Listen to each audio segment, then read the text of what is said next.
Some people don't forget names because they don't care. They forget names because their mind was somewhere else, somewhere heavier, somewhere quieter, somewhere trying to survive. You've probably felt it. That awkward moment when someone smiles at you with recognition, calls you by your name with warmth, and you freeze. Your mind scrambles, searching through empty drawers, trying to pull out something that isn't there. You nod, you laugh, you pretend. And later, you wonder, what's wrong with me? Why can't I remember something so simple, something so human? But forgetting names is rarely about memory. It's about attention, and attention is shaped by what your mind believes is safe, important, or overwhelming. For some people, every social interaction feels like walking through a room full of invisible expectations. Their brain isn't relaxed enough to notice details like names. Instead, it's scanning for tone, for facial expressions, for subtle shifts in mood. It's asking silent questions. Am I being judged? Did I say something wrong? Should I speak more or less? And in that quiet storm of self-awareness, names become background noise. It's like trying to read a book while a fire alarm is going off. The words are there, but they never really land. This often begins long before adulthood. In childhood, some people learn that connection isn't safe or stable. Maybe attention from others came with pressure, criticism, or unpredictability. Maybe they were taught directly or indirectly that being perfect mattered more than being present. So instead of relaxing into conversations, they learned to monitor themselves. And when you grow up constantly watching yourself, you stop fully seeing others. There's a quiet psychological concept called cognitive load. It means your brain has a limited amount of space to process things. If most of that space is already occupied by anxiety, overthinking, or emotional tension, there's very little left for small details like names. So it's not that you didn't hear the name, it's that your brain never had the space to store it. But there's another layer to this one that feels almost invisible. Some people don't attach strongly to names because, deep down, they've learned not to attach too quickly to people. Not in a cold or distant way, but in a protective way. If you've experienced inconsistent relationships, people coming and going, promises breaking, connections fading, your mind starts to adapt.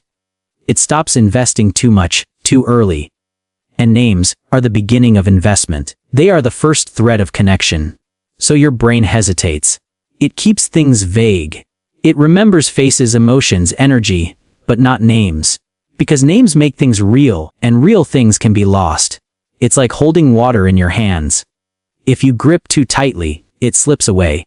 So eventually, you stop trying to hold it at all. And then, there are those who live deeply in their own internal world. Their thoughts are not simple or linear, they are layered, reflective, constantly moving.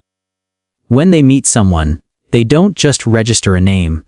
They analyze the tone of their voice, the meaning behind their words, the feeling they carry. They build an emotional map rather than a factual one. So later, they might forget the name. But remember exactly how that person made them feel. Because for them, emotions are louder than labels. There's also a subtle kind of emotional exhaustion that plays a role here. When someone has spent years being mentally on, thinking, adapting, surviving, they often become selective with what they store. Their brain prioritizes what feels necessary. And unfortunately, names don't always make that list. It's not laziness. It's quiet burnout. A mind that has been stretched too thin starts to simplify things. It keeps what feels essential and lets go of what feels extra. And sometimes, that includes the small social details that others seem to remember effortlessly.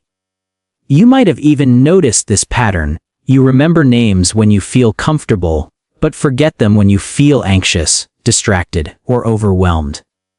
That's not a coincidence. Memory is deeply tied to emotional state. When you're calm, your brain encodes information more clearly.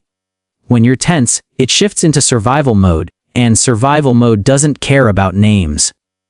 It cares about getting through the moment. And then there's something even more personal, something many people don't realize about themselves. Some people struggle with names because they struggle with identity, not just others' identities, but their own. If you've ever felt disconnected from yourself, unsure of who you are, or constantly adapting to fit different situations, then names can feel strangely distant. Because names are symbols of identity. They represent something fixed. But when your internal world feels fluid, uncertain, or fragmented, fixed labels don't always stick. It's like trying to pin down smoke. And so, your brain moves differently. It doesn't anchor itself in names, it floats through impressions, feelings, and moments. There's also the quiet fear of getting it wrong. Some people don't forget names, they avoid using them. Because somewhere along the way, making mistakes felt costly. Maybe they were corrected harshly, embarrassed in front of others, or made to feel less than for small errors. So now, their brain takes a shortcut.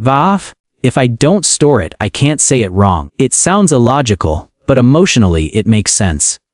Avoidance becomes protection. And over time, that protection turns into a pattern. You stop repeating names in conversation. You stop reinforcing them in your memory. And slowly, forgetting becomes your default. Not because you're careless, but because you learn to be careful in a different way. There's also something almost poetic about this tendency. People who forget names easily are often the same people who remember stories, emotions, and hidden details others miss. They notice the hesitation in someone's voice, the sadness behind a smile, the shift in energy in a room. They don't remember what you're called. They remember who you are beneath it. But the world doesn't always value that kind of memory.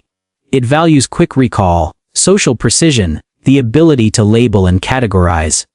So when someone struggles with names, they often feel like they're failing at something simple. Something everyone else seems to do without thinking. And that feeling can slowly turn into shame. A quiet, repeating thought, why am I like this? But what if this isn't a flaw, not entirely? What if it's a reflection of how your mind learned to navigate the world? Because every pattern has a history. Every habit has a reason. And sometimes, what looks like forgetfulness on the surface is actually a deeply ingrained way of protecting your attention, your energy, and your emotional safety. The mind doesn't randomly decide what to remember. It remembers what feels safe to hold. And lets go of what feels uncertain. So the real question isn't just, why do you forget names? It's, what was your mind busy protecting you from when those names were first slipping away? Because when you begin to understand that, something shifts. The problem was never just the names. It was the weight your mind was carrying while trying to hold them. And over time, this pattern quietly shapes your life in ways you might not even notice at first. You start avoiding situations where introductions are frequent. You hesitate in social gatherings, not because you don't want connection, but because you fear that small, fragile moment when someone expects recognition and you can't give it.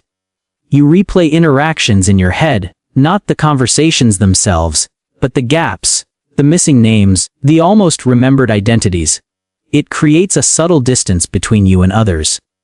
Not a visible wall, but an invisible one. People may assume you're forgetful, disinterested, or even distant. But they don't see the effort underneath, the way your mind is constantly working, constantly filtering, constantly trying to keep up, and when that effort goes unnoticed, it can feel isolating. Like speaking a language no one else hears. Sometimes, it even begins to affect how you see yourself. You label yourself as bad with names, as if it's a fixed flaw, and the more you repeat that identity, the more your brain accepts it as truth. It stops trying in the same way, because it believes the outcome is already decided. And this is where the quiet shift begins. Not in forcing yourself to remember better, but in understanding differently. Because what if you stopped seeing this as a failure of memory and started seeing it as a signal? A signal that your mind has been overloaded, that your attention has been divided, that somewhere along the way, presence was replaced with protection. And instead of criticizing that, you acknowledge it. Gently, without judgment. Because the same mind that forgets names is often the mind that feels deeply, observes quietly, and survives silently. So the goal is not to become someone else. It's to create enough safety within yourself that your mind no longer needs to be on guard. And from that place, small changes begin to feel possible. Not forced but natural. Like learning to pause when someone says their name, not just hearing it, but receiving it, letting it sit for a second longer than usual, repeating it softly, either out loud or in your mind, not as a technique, but as a moment of presence, because memory isn't just storage. It's attention with intention. And intention grows when you're not overwhelmed. You might also notice that names stick better when you attach them to something meaningful, not just facts but feelings. A smile, a tone, a shared moment. Not because you're trying harder, but because you're connecting in a way that feels natural to you. And perhaps the most important shift is this. Letting go of the shame, because shame is what keeps the cycle alive. It tightens your mind, increases your anxiety, and makes forgetting even more likely. But when you allow yourself to be human, when you admit, even lightly, "I'm sorry, remind me your name again," you break that tension. You replace fear with honesty, and most of the time people understand more than you expect. Because everyone forgets something. Yours just happens to be more visible. There's also a deeper kind of healing that happens quietly in the background. When you start feeling safer in your own mind, your attention softens. It's no longer split between the outside world and your inner defense system. It becomes available again. Receptive. And in that openness, things begin to stay, not because you forced them to, but because your mind finally had space to hold them. So this isn't about training your brain like a machine. It's about treating it like something that once needed protection, and slowly teaching it that it doesn't have to fight so hard anymore. That it's allowed to be present, that it's allowed to connect, that it's allowed to remember without fear. And even then, you might still forget sometimes. But it won't feel the same. It won't carry that quiet weight of, "Something is wrong with me." Instead, it will feel like a small, human moment, one that doesn't define you, doesn't diminish you, doesn't separate you from others. Because you were never broken. You were adapting. And now you're unlearning that adaptation, one gentle moment at a time. So the next time a name slips away, don't rush to fill the silence with panic. Pause, breathe, and remember this. Your mind was never designed just to store names. It was designed to protect you, to understand the world, to feel what others overlook. And that kind of mind is not weak. It's just been carrying too much for too long, but slowly, quietly, it's learning to put some of that weight down. And in that lightness, you may begin to notice something new. Not just the names, but the presence behind them. The connection. The moment itself. And maybe, for the first time in a long time, you won't feel like you're trying to keep up. You'll feel like you're finally here. If this story resonated with you, you are not alone, and maybe, just maybe, this is the beginning of remembering more than names. You're beginning to remember yourself.